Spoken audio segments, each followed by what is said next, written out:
Toto je Nigel Marven, zoolog cestující časem, který nás nedávno zavedl do světa dinosaurů. Ale na Zemi žili ještě větší netvoři, než byli dinosauři.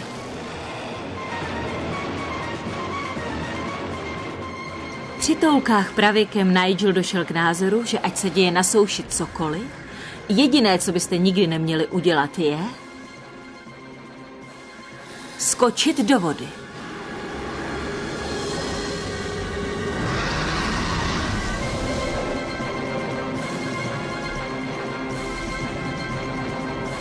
Ponton Film uvádí cyklus BBC Putování s dinosaury speciál.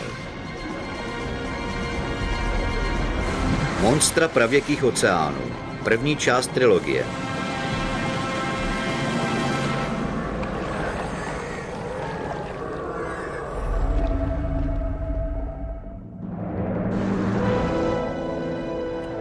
Během své zatím poslední výpravy do pravěku Nigel Marven navštíví 7 různých období vývoje Země a bude se potápět v oceánu.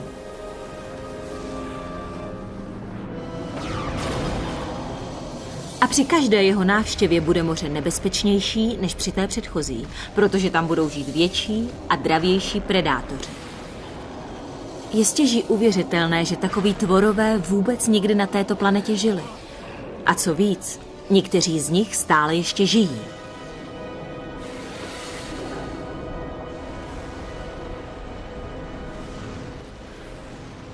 Nigelovou první zastávkou na této nebezpečné cestě je období Ordoviku. Dostat se sem z 21. století znamenalo podniknout neuvěřitelně dlouhou cestu do hlubin času. Nejen před poslední dobu ledovou, před prvního člověka. I před dinosaury. Ordovik je geologická perioda vývoje Země, která začala před 500 miliony let a skončila před 435 miliony let. Vznikly už první rostliny, ale zatím se ani neodvážily opustit oceán. Na pobřeží se můžete občas setkat jen s obrovskými členovci a navíc je zde prostředí naprosto nepřijatelné pro život člověka.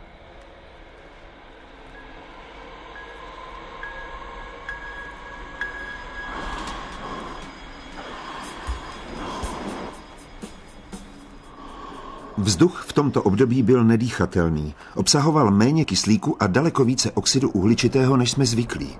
Bez dýchacího přístroje, který jsem měl sebou, bych se cítil špatně a trpěl bych bolestmi hlavy.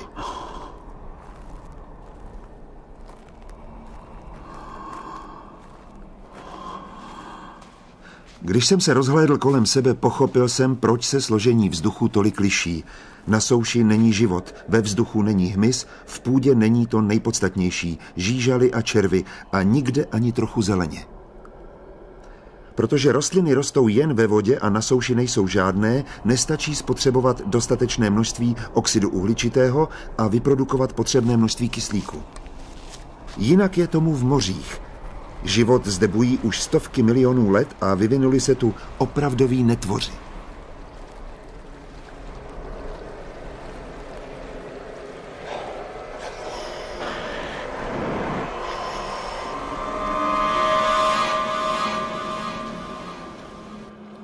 Zkusme některé z nich najít.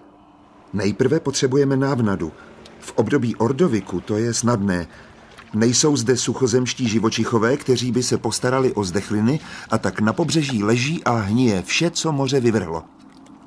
Jako tato pancéřnatá ryba. Navíc v mělkých vodách žije spousta takovýchto malých živočichů.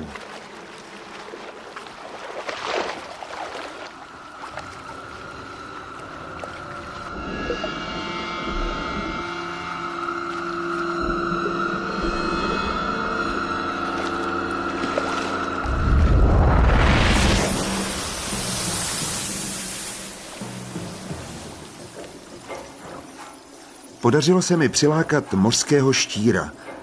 Je to predátor, který se jen vzdáleně podobá svým blízkým suchozemským příbuzným. Nemá jed, za to ale má vpředu mocná klepeta, na která je třeba si dát opravdu pozor.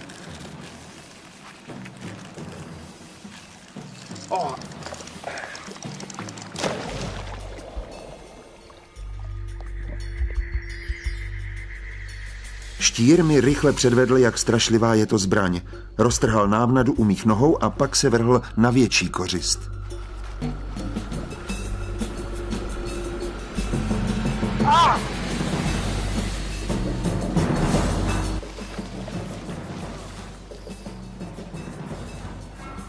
Jsi v pořádku, Nigele? Kousnul mě do nohy. To je další obluda do sbírky.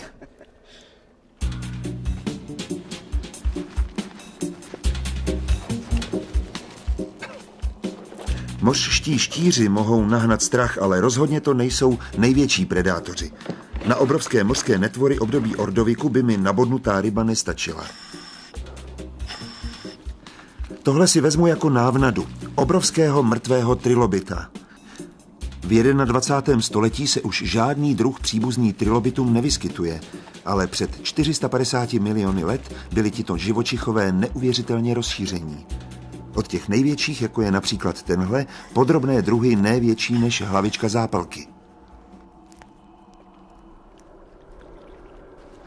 Vyčistil jsem otvor ve zdechlině a upevnil v něm minikameru. Ještě kontrola a kamera začíná natáčet. Umístil jsem ji mezi oční jamky trilobita.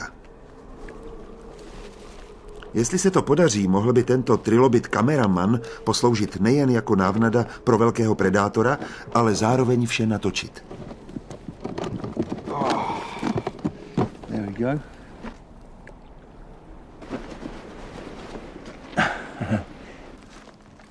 Budu ale muset počkat do rána, protože slunce už zapadlo.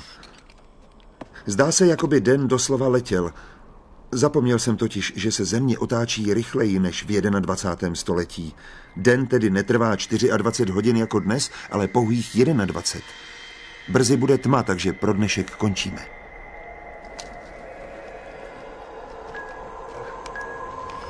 Hard work, isn't it, doing anything?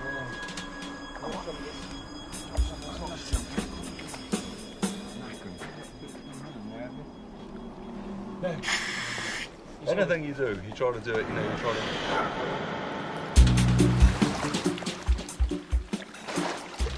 Následující den jsem se chtěl poprvé vydat pod hladinu za mořskými netvory. V tlakové láhvi jsem měl speciální vzduchovou směs. Kdybych měl dýchat jen vzduch období ordoviku, mohl bych pak pod tlakem vody upadnout do bezvědomí kvůli vysokému obsahu oxidu uhličitého v plicích. Měl jsem ještě něco, co nepatřilo do té doby. Ochranný oblek proti žralokům.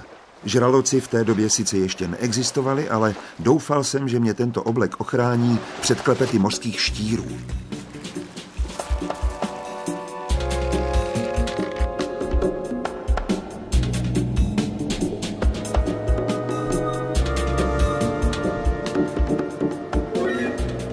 Věděl jsem, že větší predátoři se vyskytují ve větších hloubkách, takže jsem se vydal doprostřed zálivu.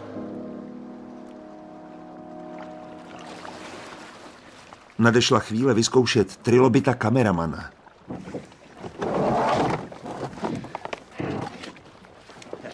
Doufal jsem, že predátoři tam dole si všimnou tohoto chutného sousta.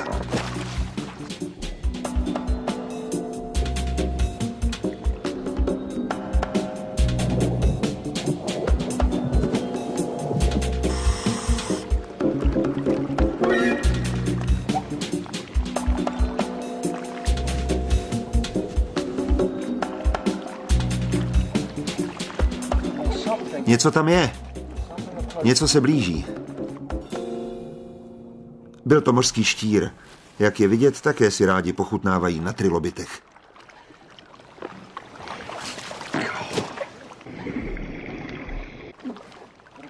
Jen počkej.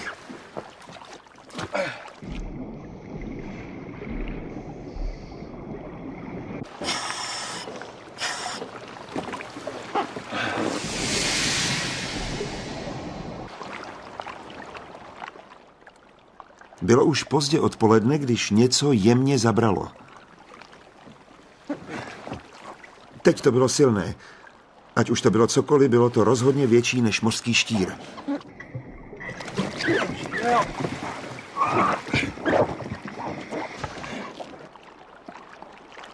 A navíc nám to sebralo kameru.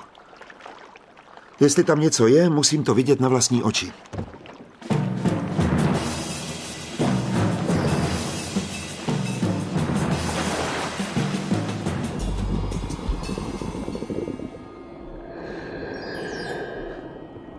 Možná, když poplavu podle kabelu, mohl bych toho predátora objevit.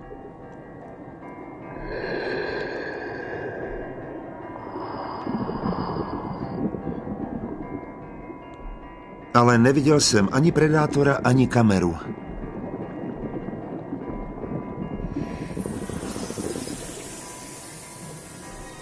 Okolo mě se najednou začalo dít něco neobvyklého.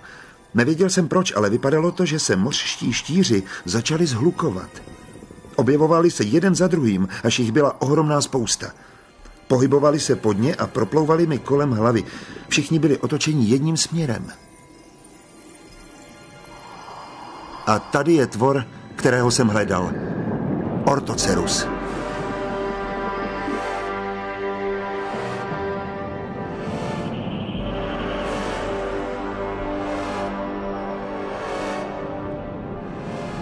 Byl to do té doby největší lovec na světě.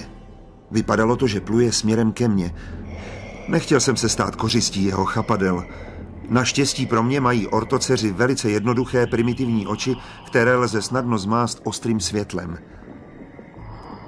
Rozsvítil jsem tedy svítilnu a doufal, že ho tím zastraším.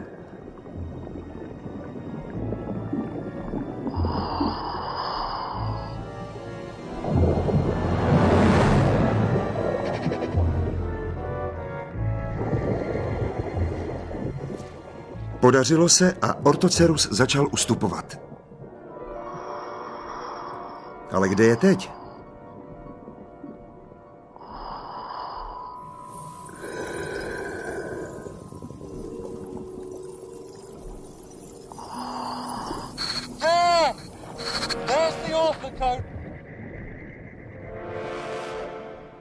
Měl jsem možnost na vlastní oči pozorovat, jak poliká jednoho z mořských štírů. Jeho ústa jsou vyzbrojena rohovitými čelistmi, dost ostrými, aby rozdrtili pevnou schránku této kořisti. Ortoceři tráví většinu času v hlubinách. Sem dolů neproniká téměř žádné světlo, takže se nemohou spoléhat na své nedokonalé oči, ale musí využívat i ostatní smysly. Kořist ucítí čichem a rozdrtí ji na kousky. Ortocerus je největším predátorem období ordoviku.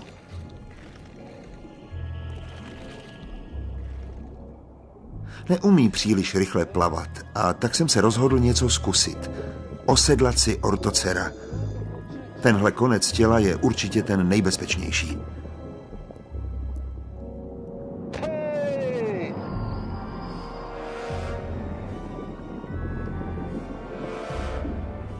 Je stále větší tma. Ortocerus mě vleče do hloubky.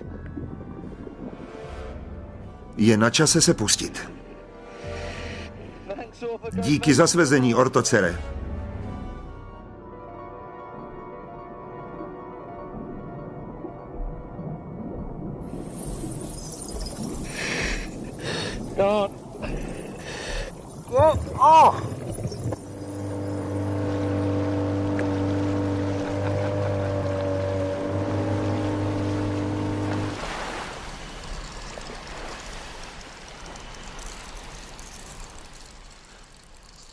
Sem směřovali mořští štíři, na břeh za ostatními.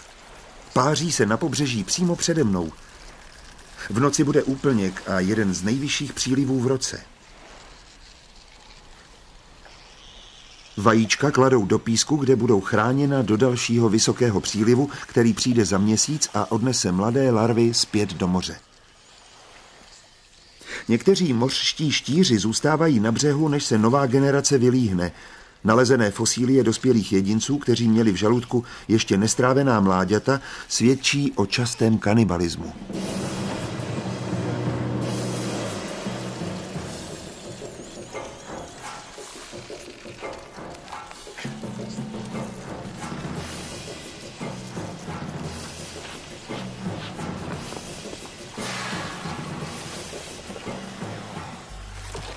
Nordovik skutečně není doba vhodná pro piknik.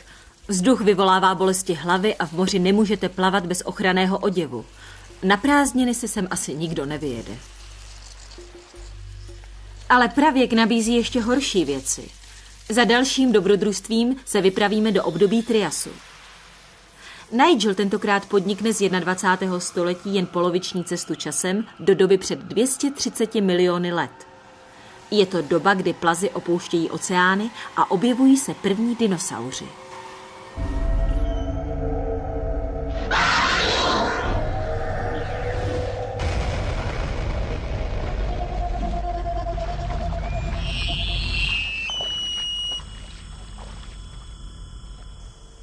Trias je nejdůležitějším obdobím života v oceánu. Došlo k překvapivé změně. Nejdravějšími vodními živočichy nejsou žraloci, měkýši nebo ryby. Podmořský svět ovládá druh původně suchozemských živočichů, plazů. Plazy převládají všude. Na nebi můžeme vidět létající plazy pterosaury. A budoucí vládci souše, dinosauři, se právě začínají vyvíjet. Ale zatím nejsou nic moc.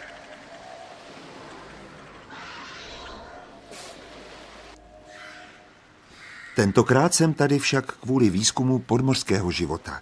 Oceán je domovem nejrozšířenějších plazů období Triasu. Naštěstí se mořští plazy dají snadno najít, protože musí čas od času k hladině, aby se nadechli. Jako prvního jsem uviděl notosaura. Notosaurus může být nebezpečný, ale v hlubinách moří se nacházely daleko větší plazy, schopní člověka zabít. Proto jsem měl sebou elektrický bodec, životně důležité vybavení, které mě mělo chránit při průzkumu.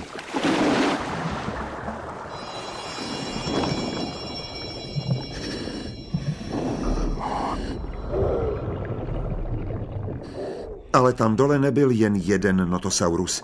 Byl tam dokonce pár. Byli neobyčejně zvědaví, stále se přibližovali. Myslím, že jsem byl první člověk, kterého kdy viděli.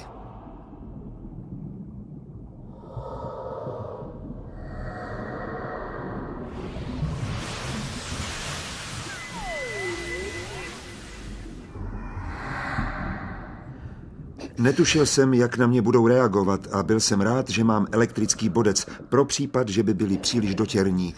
Ale prozatím jen kroužili kolem mě.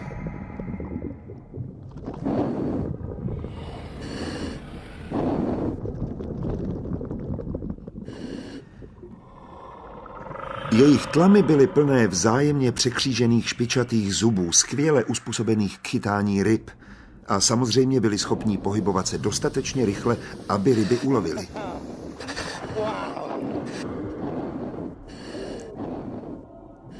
Pak jsem se rozhodl, že zkusím jednoho notosaura chytit.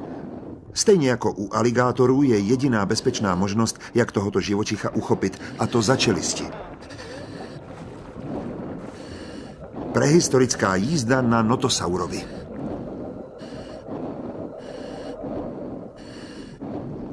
Plazy jsou schopni stisknout čelisti strašlivou silou, ale svaly, které je otevírají, mají překvapivě slabé. Všichni mořští ještěři musí občas vyplout na hladinu kvůli vzduchu, takže jsem ho zase pustil. Go on, boy. Off you go.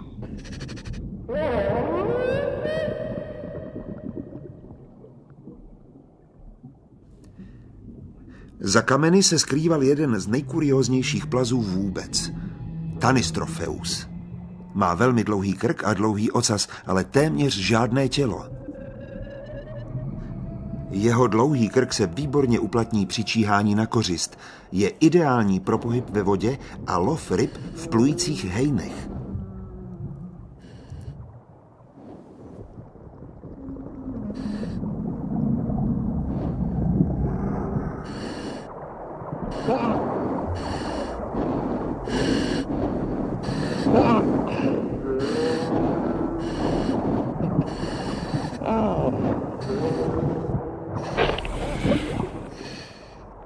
Teď se zbavil ocasu. Najednou jsem byl zase malým klukem, který chytá ještěrky, ale nikdy nebyly tak velké. Stejně jako u ještěrek, to je taktika pro přežití. Jestliže ho predátor chytí za ocas, raději se jej zbaví, aby mohl uniknout.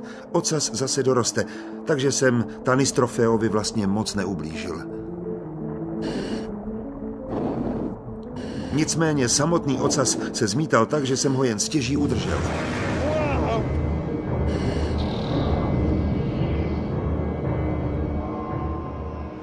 Cymbospondylus patří do jedné z největších skupin mořských plazů, ichtyosaurů. Cymbospondylus je primitivní člen této linie, ale vyvine se z něj velké množství forem, které tu budou ještě dalších 100 milionů let.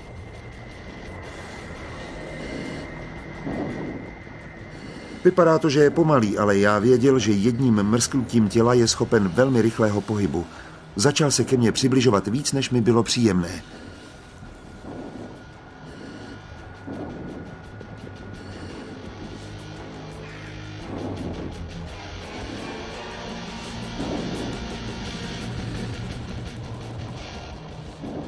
Jeho první útok byl pro mne varováním. Teď jsem se začal mít opravdu na pozoru. Byl jsem rád, že mám elektrický bodec a když se Cymbospondylus znovu přiblížil, rozhodl jsem se jej použít.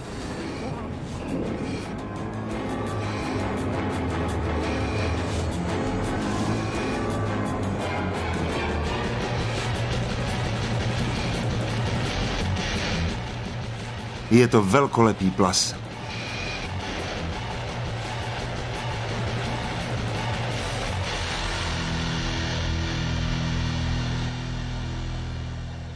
Dvě expedice má Nigel za sebou. Zbývá jich 5. Ta další ho zavede ještě hlouběji do minulosti. Vypraví se do Devonu, aby našel pancéřnaté ryby. Jsou to predátoři doslova jako z oceánu.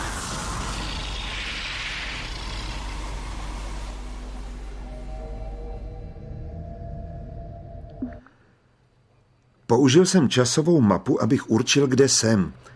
Tahle časová rozpětí byla obrovská. Moje první dobrodružství se zvláštními mořskými štíry se odehrálo před 450 miliony let. Druhé dobrodružství spadalo do doby před 230 miliony let. A nyní jsem se nacházel v době před 360 miliony let, ve věku obrovských pancéřnatých ryb.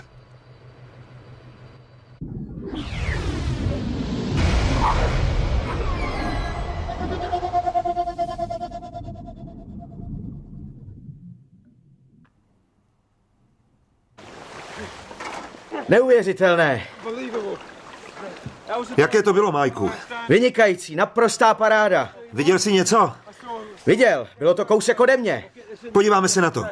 Dobře. Kameraman Mike podnikl průzkumný ponor, aby zjistil, co je kolem, a podle toho, co říká, jsme už při první návštěvě pod hladinou narazili na skutečný poklad. Podařilo se nám najít tvora, kvůli kterému tady jsme. Nemohlo to být nic jiného než Dunkleosteus. Skvělá práce. Jaké to bylo, když jsi viděl, že se blíží? Měl jsem srdce až v krku. Vyrazilo mi to dech. Tato ryba je dlouhá asi 9 metrů a má hmotnost 2 až 3 slonů. Při pohledu zblízka je dobře vidět pancéřování hlavy.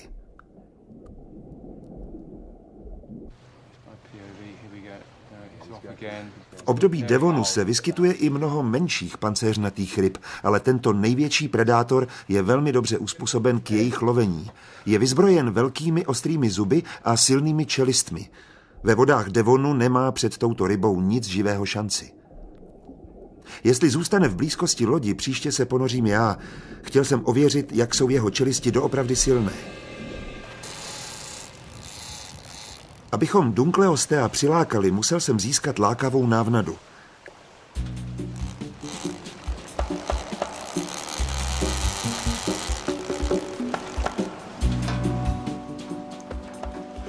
Posádka začala skládat ochrannou klec. Proč kulatou? Doufali jsme, že stejně jako se pes nemůže zakousnout do míče, čelisti Dunkleostea po těchto mřížích sklouznou.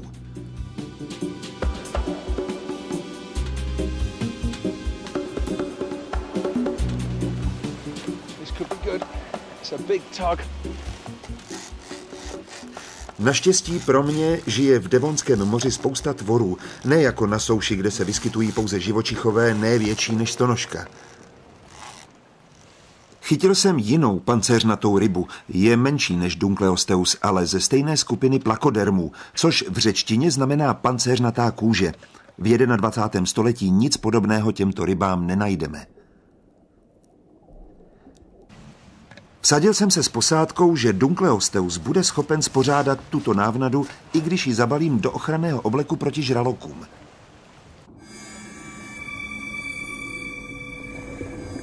Právě v takových chvílích jsem byl nejvíce zranitelný. Plaval jsem ke kleci a držel velkou návnadu.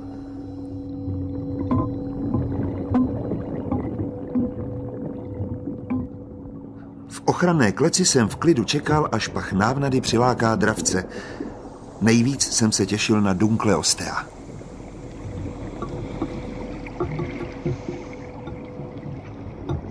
Jako první se ale objevilo něco jiného.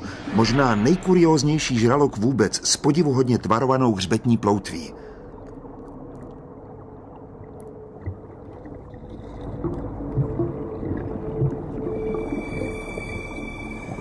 Byl to samec. Jen samci mají tuto zvláštní hřbetní ploutev. Snad proto, aby jim pomohla při páření nebo aby přitahovala pozornost samic, nebo ji možná používají v soubojích o samice. Byl to jeden z prvních žraloků ve vývoji této linie a pro milovníka žraloků, jako jsem já, bylo toto setkání skutečným potěšením.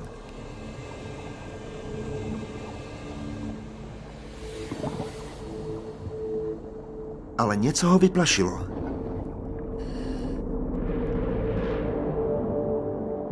Blíží se Dunkleosteus a míří přímo k nám. Mám příležitost prohlédnout si na vlastní oči ochranný pancíř vpředu. Je asi 5 cm silný a pokrývá 1/3 těla.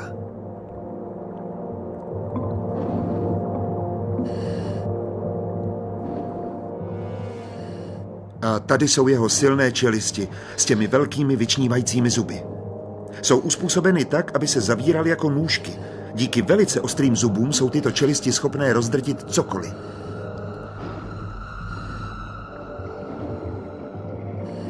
Teď se přesvědčíme, jestli jsem vyhrál sázku.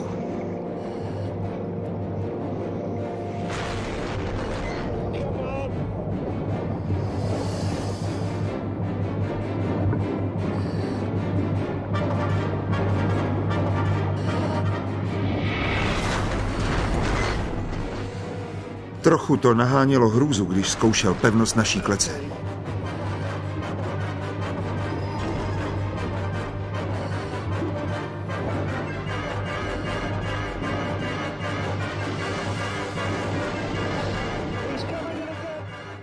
A pak jsem uviděl, že se velice rychle blíží.